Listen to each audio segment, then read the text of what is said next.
नमस्कार, जनता टीवी देख रहे हैं आप। मैं हूं आपके साथ पूजा मोहन पांडे। बुलेटिन की शुरुआत करेंगे ताबड़तोड़ अंदाज में खबरों के साथ। फर्रुखाबाद में पठान फिल्म का विरोध करने का हिंदू महासभा के युवा प्रदेश अध्यक्ष ने ऐलान किया है। हिंदू महासभा ने एकत्रित होकर विरोध प्रदर्शन किया और शाहरुख खान और दीपिका पादुकोण का पुतला भी फूका। युवा प्रदेश अध्यक्ष विमलेश मिश्रा ने दावा किया है कि दीपिका पादुकोण दिल्ली में टुकड़े टुकड़े गैंग के साथ भी दिखी थी, साथ ही देश विरोधी गतिविधियों में भी संलिप्त हैं। तो वहीं आपको बता दें कि फर्रुखाबाद में नगर पालिका परिषद चेयरमैन के आवास से चंद मीटर की दूरी पर बम मिलने की अफवाह से हड़कंप मचा हुआ है। लगभग 2 घंटे से लावारिस अवस्था में पड़े थर्माकोल के संदिग्ध बॉक्स में बम होने की अफवाह से क्षेत्र में सनसनी फैल गई। तो वहीं मामले की जानकारी उच्च अधिकारियों को दी गई। सीओ सिटी समेत भारी तादाद में पुलिस फोर्स भी मौके पर पहुंची है। एटा के फर्जी एनकाउंटर मामले में 16 वर्ष के बाद सीबीआई कोर्ट ने थानाध्यक्ष सहित 9 पुलिस कर्मियों को दोषी माना है और सुनवाई की करते हुए सजा सुनाई है। फर्जी एनकाउंटर की आड़ में पुलिस ने कारपेंटर की हत्या कर दी थी। 16 सालों के बाद गाजियाबाद की सीबीआई कोर्ट ने उनको दोषी करार दिया है। बरेली में गन्ने के खेत में बेहोश हालत में 2 मासूम बच्चे मिले, जिनमें से एक बच्चा मृत और दूसरा बेहोशी की हालत में मिला, जिसे इलाज के लिए अस्पताल में भर्ती कराया गया। तो वहीं मौके पर सूचना पर पहुंची पुलिस ने मृत बच्चे के शव को कब्जे में लेकर पोस्टमार्टम के लिए भेज दिया और जांच में जुट गई। पुलिस मुख्यालय में आयोजित उत्तराखंड पुलिस मंथन समाधान और चुनौतियां पुलिस सप्ताह का शुभारंभ हुआ है। मुख्यमंत्री पुष्कर सिंह धामी ने शुभारंभ किया। पुलिस के वरिष्ठ अधिकारियों के साथ सीएम ने बैठक की है। रामपुर समाजवादी पार्टी के वरिष्ठ नेता आजम खान पर सत्ता परिवर्तन के बाद 100 से ज्यादा मुकदमे दर्ज हुए, जिनको लेकर रामपुर के स्थानीय एमपी एमएलए कोर्ट में सुनवाई जारी है। इनमें से 3 मामले, जिनमें 2 जन्म प्रमाण पत्र, भड़काऊ भाषण और यतीम खाने से जुड़े मामले की सुनवाई होनी है। देवरिया जनपद के रामपुर कारखाना थाना क्षेत्र में एक युवक ने एक युवती को पहले अपने प्रेम जाल में फंसाया, उसके बाद उसका अश्लील वीडियो बनाकर ब्लैकमेल करता रहा, जिसकी तहरीर लड़की के परिजनों ने रामपुर कारखाना थाना क्षेत्र को दे दी है। पुलिस ने आरोपी के खिलाफ मुकदमा दर्ज करते हुए आरोपी को गिरफ्तार भी कर लिया है। गोरखपुर में मिनटों में बाइक चोरी करने वाले पुलिस के हत्थे चढ़ गए हैं। कौड़ियों के भाव ये चोरी की बाइक को बेच दिया करते थे, अब सलाखों के पीछे पहुंच गए हैं शातिर चोर। मैनपुरी में रोडवेज बस की टक्कर से 5 साल के बच्चे की दर्दनाक मौत हो गई। आपको बता दें, आक्रोशित लोगों ने रोड पर जाम लगा दिया। सूचना मिलने पर पुलिस मौके पर पहुंची, जहां पर पुलिस ने शव को कब्जे में लेकर पोस्टमार्टम के लिए भेज दिया है। मथुरा वृंदावन भारतीय संस्कृति का एक बहुत बड़ा केंद्र है। यहां पर एक हेरिटेज कॉरिडोर बनाने की योजना स्वीकृत की गई है। 1200 हेक्टेयर में ये बनाया जा रहा है। यमुना एक्सप्रेसवे औद्योगिक विकास प्राधिकरण यमुना एक्सप्रेसवे से बांके बिहारी मंदिर को सीधे जोड़ने के लिए ग्रीनफील्ड एक्सप्रेसवे बनाया जा रहा है। येड़ा के सीईओ डॉक्टर अरुणवीर सिंह ने बताया कि वृंदावन से जुड़ी हुई और मथुरा से जुड़ी हुई जो हमारी सांस्कृतिक फिलोसफिकल धरोहर है, उसे पुनर्जीवित करने की कोशिश की जा रही है। धर्मनगरी हरिद्वार में निरंजनी अखाड़े के आचार्य महामंडलेश्वर कैलाशानंद गिरी का आशीर्वाद लेने पहुंचे मेरठ सरधना से बीजेपी के पूर्व विधायक संगीत सोम ने कांग्रेस और राहुल गांधी की भारत जोड़ो यात्रा पर तीखा प्रहार किया। उन्होंने कोरोना महामारी को हथियार बनाकर राहुल गांधी को तंज रूपी सलामी दी है। साथ ही शाहरुख खान की फिल्म पठान को लेकर कहा कि पठान बंधु सनातन परंपरा को खत्म करने का प्रयास हमेशा से करते रहे हैं। ऐसे लोगों पर मुकदमा दर्ज करते हुए उन्हें जेल भेज देना चाहिए। आपको बता दें, संगीत सोम लगातार अपने बयानों से चर्चाओं में बने रहते हैं।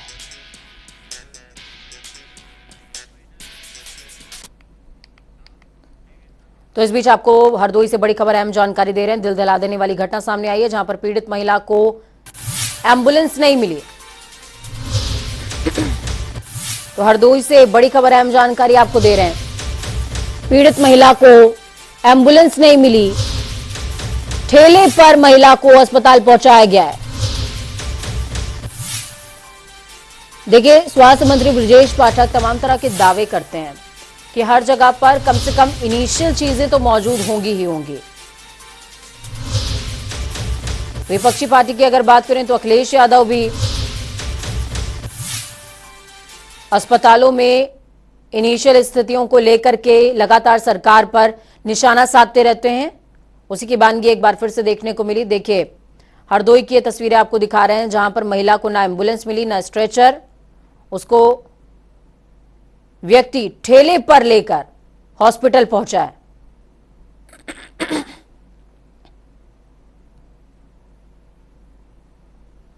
तो बेहद हृदय विदारक तस्वीरें आपको दिखा रहे हैं।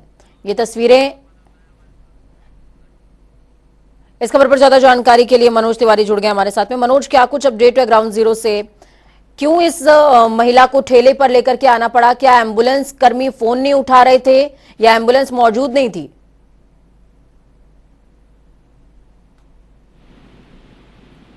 मनोज, आप तक आवाज पहुंच पा रही है मेरी? चलिए, एक बार फिर से हमारी कोशिश होगी कि हम मनोज से संपर्क करें। आपको बता दें, हरदोई से ये तस्वीरें आ रही हैं सोशल मीडिया पर। ये तस्वीरें, सीएमओ जुड़ गए हमारे साथ में, राजेश तिवारी। सर, बहुत स्वागत है आपका जनता टीवी पर। हाँ राजेश जी, हम तस्वीरें देख रहे हैं हरदोई की, जहां पर महिला को ठेले पर लेकर जाया जा रहा है। तो क्या जिला अस्पताल में इस तरीके की भी व्यवस्था नहीं है कि लोगों को वहां पर एम्बुलेंस की भी सुविधा मिल सके?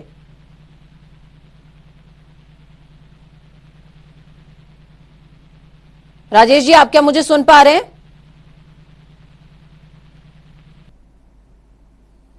चलिए, सुन रहे हैं, सुनते हुए फोन काट दिया गया है क्योंकि हो सकता है कि सवाल से बचना चाह रहे हैं। एक बार फिर से हम प्रयास करेंगे कि राजेश जी से बात हो सके। सीएमओ जुड़े थे हमारे साथ में। ठेले पर महिला को अस्पताल पहुंचाया गया है और तस्वीरें जब क्षेत्र से इस तरह की सामने आने लगे तो बहुत सारे सवाल उठते हैं कि आखिरकार महकमा कर क्या रहा है। और लाख इस महकमे की चूड़ी टाइट कर लीजिए, लेकिन जमीन पर, धरातल पर कुछ नजर नहीं आता। धरातल से निकलती हैं तो ऐसी तस्वीरें। और सबसे बड़ी बात ये देखिए, किस तरीके से ये व्यक्ति अपने परिजन को एम्बुलेंस के बगल से ठेले से लेकर के जा रहा है।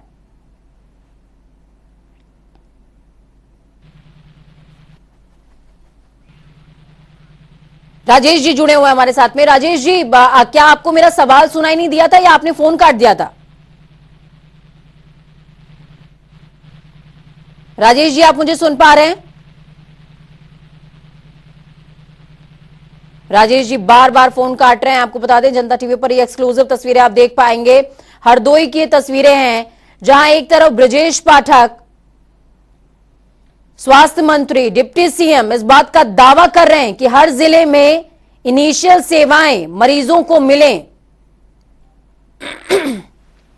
उच्चतम स्वास्थ्य व्यवस्थाएं देने का दावा कर रहे हैं उप मुख्यमंत्री। लेकिन यहां देखिए कि लोगों को अस्पताल पहुंचने के लिए एम्बुलेंस तक नसीब नहीं है।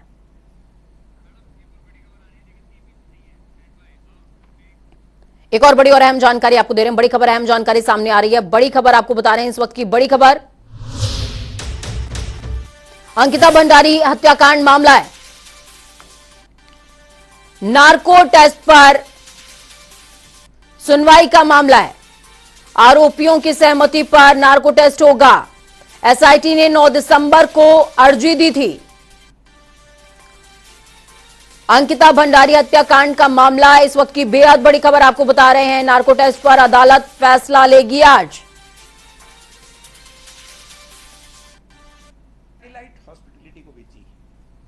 इस पूरे मामले में तीनों आरोपियों के नार्को टेस्ट की मांग की गई है, जिनमें से 2 ने सहमति जता दी थी, लेकिन एक ने 10 दिन का समय मांगा था। उसके बाद आज दोबारा सुनवाई हो रही है। ये जो तस्वीरें आप देख पाएंगे, ये पी रेणुका है, जो कि जिनके अंडर में ये पूरी जांच चल रही है अंकिता भंडारी हत्याकांड की। नार्को और पॉलीग्राफ टेस्ट पर आज फैसले की घड़ी है।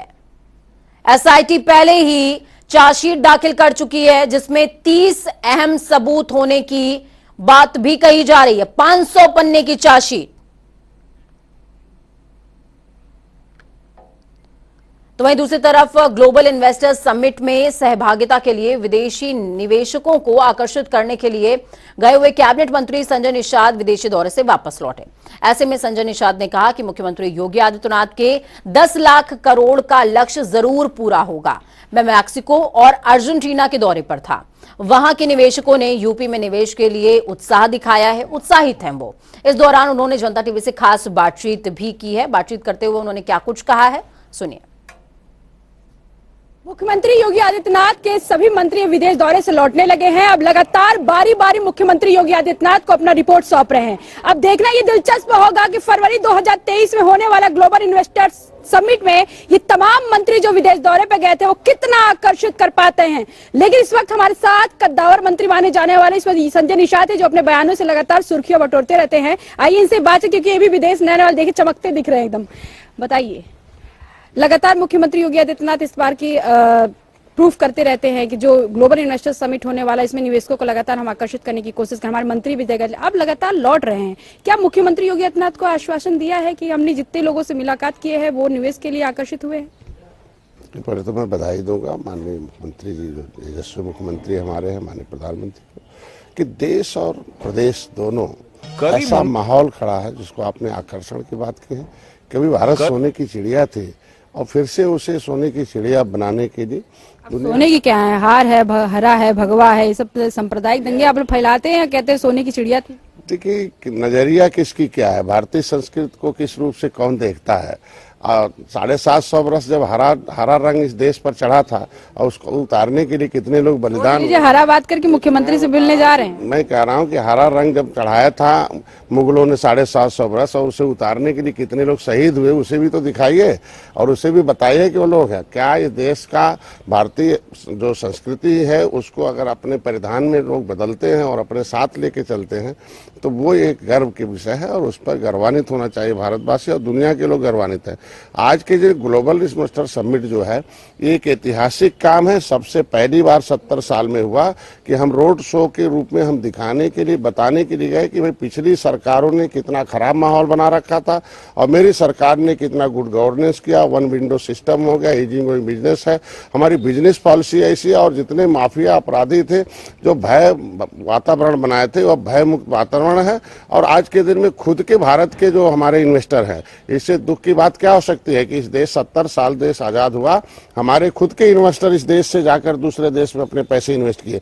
वो लोग बहुत गौरवान्वित है कि कम से कम चलो अब हमारी गुड गवर्नेंस आ गई, अब हम खुद को इन्वेस्ट करेंगे अपने देश में और दूसरे देशों के लोग आएंगे इन्वेस्ट करने के लिए। ये हम लोगों के लिए बड़े गर्व की बात है। अखिलेश यादव की जब सरकार थी, जब सपा के साथ अखिलेश यादव भी ये इन्वेस्टर्स की बात करते थे, वो भी लगातार विदेशी निवेशकों से मुलाकात करते थे, अपने खुद अपने पत्नी के साथ में मुलाकात करने जाते थे। तो अब के जो माहौल है और जो सपा के माहौल में था, कुछ फर्क नजर आता है क्या? अभी माननीय मुख्यमंत्री जी ने सभी मंत्रियों को एक प्रतिनिधि रूप में भेजा था अपना पूरे देश में। लेकिन ये आरोप मंत्रियों पे लगता रहता है ना कि मंत्री कहाँ निवेश जमीन पर उतारने देते, खुद ही खा जाते हैं। देखिए, अब हमारे यहाँ माननीय प्रधानमंत्री से, मुख्यमंत्री से पूछा गया भ्रष्टाचार कैसे खत्म होगा, उन्होंने कहा टेक्नोलॉजी से खत्म होगा। आपको लगता है कि भाजपा में भ्रष्टाचार नहीं है? मैं कह रहा हूं कि आज के दिन में टेक्नोलॉजी हमारे भ्रष्टाचार को धीरे धीरे खत्म कर रही है। पहले क्या था कि इस देश के कभी प्रधानमंत्री राजीव गांधी कहते थे कि जब हम 100 रुपया दिल्ली भेजते 15 पहुंचता है, लेकिन अब सीधे बटन दबता है दिल्ली से, गोरखपुर लखनऊ से सीधे खाते में गरीब के पहुंचता है। राजीव गांधी तो अब जीरो टॉलरेंस की बात हो रही है। जीरो टॉलरेंस आपको लगता है कि उत्तर प्रदेश में है? देखिए, जब कभी बहुत ज्यादा खाई होती है उसे पाटने में थोड़ा समय लगता है और जीरो टॉलरेंस के लगभग हम लोग पहुंच चुके हैं। हर विभाग में घोटाले की बात आ रही है। संजय निषाद जी, आप बहुत नपे तुले बोल रहे हैं। देखिए, मैं कहता हूं जब भी हम तो अपने मुख्यमंत्री जी को धन्यवाद दूंगा कि जहां भी कोई ऐसे मामले आते हैं उसमें जांच होती है। और आप मत्स्य विभाग के मंत्री हैं, तो क्या मत्स्य को लेकर कुछ अपना रोड मैप रखा है विदेशी निवेशकों के समक्ष? मैं अपने मत्स्य विभाग के लिए, डेयरी विभाग के लिए, कृषि विभाग के लिए, इथेनॉल के, शुगर के, आईटी के और भी तमाम टेक्नोलॉजी के, तमाम इंडस्ट्री के बारे में रखा। और हमारे मत्स्य विभाग में बहुत ढेर सारे संभावना, चूंकि उत्तर प्रदेश में आबादी 18% मछुआरों की, मैन पावर है, नदियां हैं, झील हैं, वेटलैंड है और उत्तर प्रदेश एक बड़ा प्रदेश है और यहाँ कम से कम लोगों को प्रोटीन युक्त भोजन की आवश्यकता है और यहाँ मैन पावर है, इसलिए यहाँ प्लेटफार्म है और हमें मछली उत्पादन में उत्तर प्रदेश को एक भारत सरकार से इनाम भी मिल चुका है। इससे जुड़ा और सवाल है कि निवेशकों को लेकर तो लगातार इस बात की अटकलें लगाई जा रही है कि निवेश एक जिस तरीके से हम लोग का सोच है कि 10 लाख करोड़ का लक्ष्य है, जो $1 ट्रिलियन की लगातार मुख्यमंत्री योगी आदित्यनाथ बयानों से कहते रहते हैं, आपको लगता है कि जो निवेशक हैं जो निवेश करेंगे उससे युवाओं का, क्योंकि इसमें बेरोजगारी का मुद्दा बहुत अहम है, बेरोजगारी में आप उत्तर प्रदेश में देख सकते हैं कि कितने प्रतिशत पे है, भले ही आप अन्य राज्यों के से तुलना में आप बेहतर हो, लेकिन रोजगार जो है, क्या रोजगार कितना युवाओं को देने में ये निवेशक जो है सफल होंगे? देखिए, दुनिया का सत्य है कि आज के जो ग्लोबल जो है कि इंफॉर्मेशन जो कहते हैं the collection the information the development of the knowledge the development of बड़ा अंग्रेजी बोल रहे हैं, decide the wrong and right.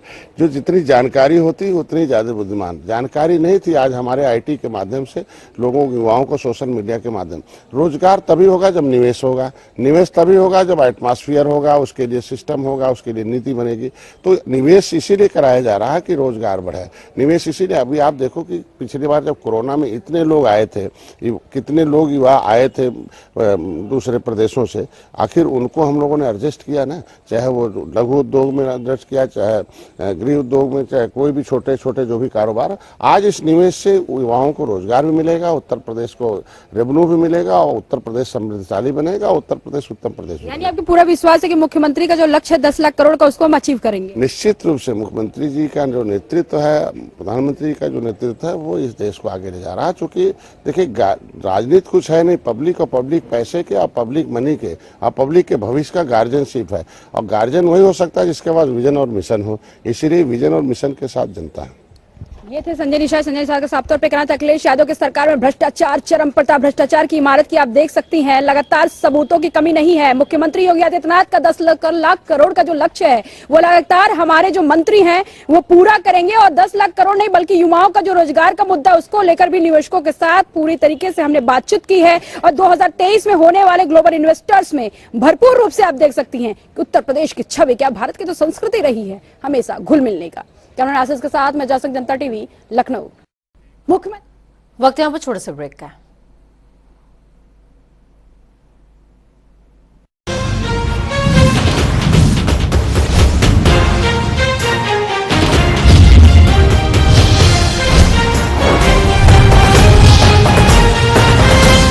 कल ही मुनमुन ने डीपी खिंचवाने के लिए अपना फोन किसी रैंडम इंसान को पकड़ा दिया और ये वाला भी फोन लेके भाग गया। लेकिन मुनमुन तो झूम रही है, क्योंकि जियो मार्ट के ग्रैंड फिनाले सेल में शॉपिंग पर मिलेगा अप टू 80% ऑफ। तो साल जैसा भी गया हो, एंडिंग तो जबरदस्त होगी।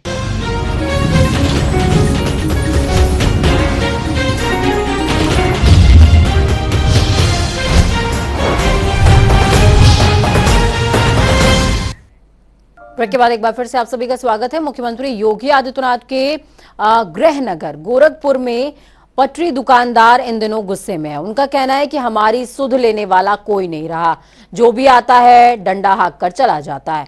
वो कभी इधर तो कभी उधर ठेला लेकर भागने को मजबूर होते हैं। आश्वासन के बावजूद अभी तक हमारे लिए कोई एक निश्चित स्थान तय नहीं किया गया। अब हम मजबूर हैं और आगामी निकाय चुनाव का बहिष्कार करने को तैयार हैं।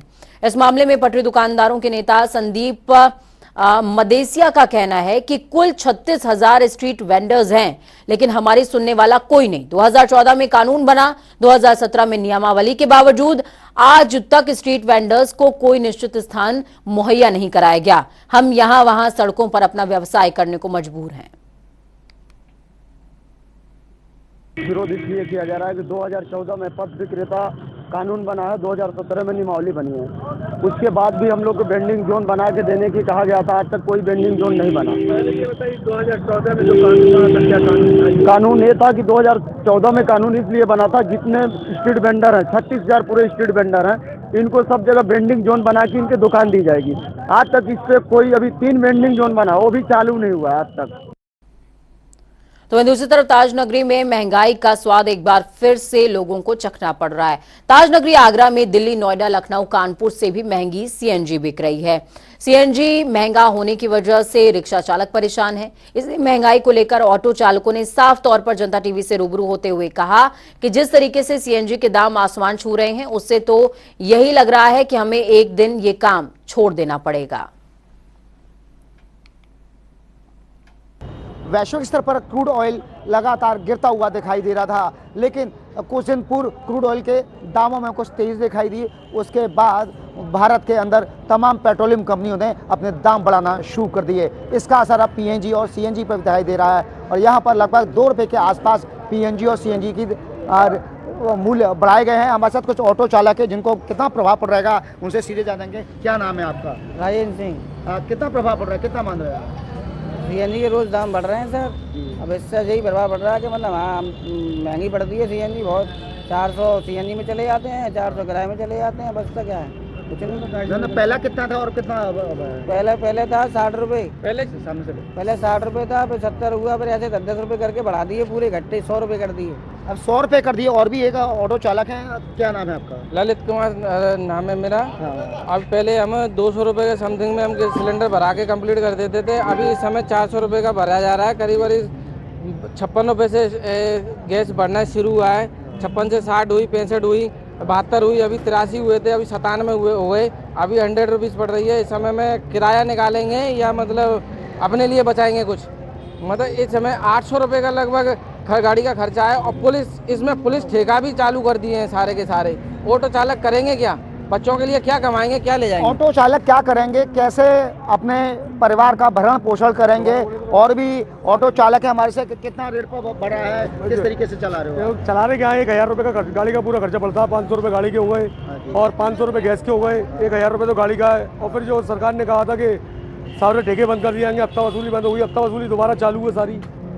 तो ये किसी हर ऑटो वाले का कुछ न कुछ दर्द है। और सीएनजी के साथ ही पीएनजी यानी कि जो घरों में गैस के रूप में पीएनजी पहुंचती है उसके भी दामों में बढ़ोतरी कर दी है। तो कहीं ना कहीं जिस तरीके से क्रूड ऑयल में तेज़ी आई है, वही भारत के अंदर पेट्रोलियम पदार्थ हों उनके साथ साथ सीएनजी और पीएनजी के दाम बढ़ने से लोगों को भारी परेशानी का सामना करना पड़ रहा है। सबसे बड़ी बात है जिस तरीके से जो क्रूड ऑयल में नरमी देखी गई थी, लेकिन पेट्रोलियम कंपनी ने हवाला दिया कि हमको पहले बहुत नुकसान हुआ है, इसलिए उसमें कमी नहीं की गई। पेट्रोलियम मंत्री ने भी इसको लेकर बयान दिया था। लेकिन अब क्रूड ऑयल $1 महंगा हो गया, उसके बाद में यहाँ तेज़ी देखने को मिल रही है। और सबसे बड़ा सवाल है जिस तरीके से महंगाई की मार आम आदमी की कमर तोड़ रही है, अगर यही हाल रहा तो आखिर आम आदमी किस तरीके से अपना जीवन यापन करना पड़ेगा।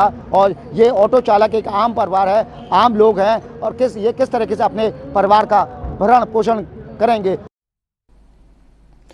ठंड बढ़ने के साथ ही यूपी में गरीबों को रात गुजारना मुश्किल हो रहा है। ऐसे में उनकी इस समस्या को दूर करने के लिए नगर निगम प्रशासन ने कमर कसी। नगर विकास मंत्री ए.के. शर्मा के निर्देश के बाद राजधानी सहित प्रदेश के प्रमुख जिलों में रैन बसेरे चलने लगे हैं, जहां गरीबों को ठहरने के साथ ही खाने पीने की सुविधा भी मिल रही है। और इसका सबसे बड़ा फायदा बड़ी तादाद में राजधानी आने वाले प्रवासी मजदूरों को मिल रहा है। नगर निगम लखनऊ में 25 स्थायी रैन बसेरे संचालित किए जा रहे हैं, जबकि नगर आयुक्त इंद्रजीत सिंह ने मंगलवार को 26 अन्य अस्थायी रैन बसेरे शहर में शुरू कर दिए हैं। यहां गरीबों को बेड, नहाने का गर्म पानी, गीजर, कमरे में गर्म रखने के लिए ब्लोअर, शौचालय की व्यवस्था की गई है। लखनऊ में कोहरा जैसे बढ़ा हुआ है और ठंड भी बढ़ गई अचानक। इसके बाद नगर निगम ने आश्रय गृह चालू किए हैं और रैन बसेरा चालू कर दिए हैं। आज रात को ग्राउंड जीरो से हम लोगों ने, जनता टीवी ने देखा कि क्या आश्रय गृह की व्यवस्था है, यहाँ पर क्या क्या सुविधा मिल रही है। तो पहली चीज तो यह है कि यहाँ पे खाना ये लोग खुद प्रोवाइड कराते हैं, जो सामाजिक संस्थाएं जिसमें सहयोग कर रही हैं। और इसके अलावा लोगों को रहने और जो उनके ओढ़ने और बिछाने की सारी सुविधा मौजूद है, एवं साफ सुथरे टॉयलेट भी हैं। और कुल मिला यह देखा जा रहा है कि आज लखनऊ नगर निगम की व्यवस्था काफी संतोषजनक बताई जा रही है। अब मैं यहाँ रुकने वाले जो लोग हैं उनसे मैं खुद पूछूंगा कि उनकी क्या जो राय है आश्रय गृह के बारे में। जी सर, मेरा नाम सूर्य है और मैं मेरठ से हूँ और मैं यहाँ पहली बार रुका हूँ। मेरी ट्रेनिंग है रेलवे में, लेकिन मुझे यहाँ की सुविधा बहुत अच्छी लगी। यहाँ पे टॉयलेट की, रहने सहने की, पंखे की, लाइट की सब सुविधा सबसे अच्छे हैं। खाना पीना भी यहीं से प्रोवाइड होता है, कोई किसी तरह की प्रॉब्लम नहीं है, सब अच्छा है। साफ सफाई सही है? हाँ जी बिल्कुल, साफ सफाई डेली होती है, 2-2, 3-3 टाइम पोछा लगता है, सब अच्छा है। Thank you. अलग श्रीकांत जी हैं, तो मैं उनसे पूछूंगा कि ये बताएं क्या क्या यहाँ पे सुविधा मिल रही है और कितने लोगों के लिए सुविधाएं प्रोवाइड कर पा रहे हैं। बताएं। जी सर, यहाँ पर शहरी बेघर जो डेली बेसिस मजदूरी करते हैं, रिक्शा चलाते हैं, लावारिस लोग, बुजुर्ग असहाय जिनके पास कोई रहने का ठिकाना नहीं होता, वो हम लोग बुलाने जाते हैं, रात में नाइट आउट भी करते हैं, उनको बुला के लाते हैं और आश्रय देते हैं, खाना भी देते हैं, नहाने के लिए गर्म पानी, गीजर वगैरह, रूम हीटर, एक मिनट रूम हीटर देते हैं? जी सर, रूम हीटर है, ऑल आउट वगैरह हर चीज़ का अलाउ की सुविधा भी दी जाती है। और रात में अगर उनका सामान कैसे रखवाते हैं? सामान सर लाकर उपलब्ध करा रखे हैं, लॉकर की चाबी दी जाती है। जब तक उसका दूसरी जगह जुगाड़ नहीं जाता तब तक यहाँ रह सकता है वो आदमी। कितने दिन तक रोकते हैं आप किसी को? 1 हफ्ते तक होता है, अगर ज़्यादा बुजुर्ग है तो उसको ज़्यादा दिन भी रोका जा सकता है। महिलाओं के लिए क्या सुविधा आपके पास? महिलाओं के लिए अलग सेफ्टी सुरक्षा दी गई है, महिलाओं का अलग रूम दिया गया है, उसमें 10 बेड हैं, पुरुष के 20 बेड, अलग अलग सुविधा दी गई है। रिलेशन कोई भी हो, माता भाई बहन का हो या फिर पिता पुत्र पिता बेटी का, तो उसको अलग अलग मतलब महिलाएं में रुकेंगी, पुरुष में रुकेंगे, रिलेशन कोई भी हो, ऐसा सुविधा दी गई। कि जो अभी तक रैन बसेरा की व्यवस्था है स्टार्टिंग में काफी कुछ संतोषजनक बताई जा रही है और जनता टीवी ने भी देखा कि यहाँ काफी कुछ व्यवस्था ठीक है। कैमरामैन शिवम के साथ TN मिश्रा, जनता टीवी, लखनऊ। वक्त यहाँ पर छोटे से ब्रेक का ब्रेक के उस पार। खबरों का सफर लगातार जारी है, बने रहिए जनता टीवी के साथ, क्योंकि हमें आपकी ताकत, अपना और अपनों का बहुत ख्याल रखिए। नमस्कार।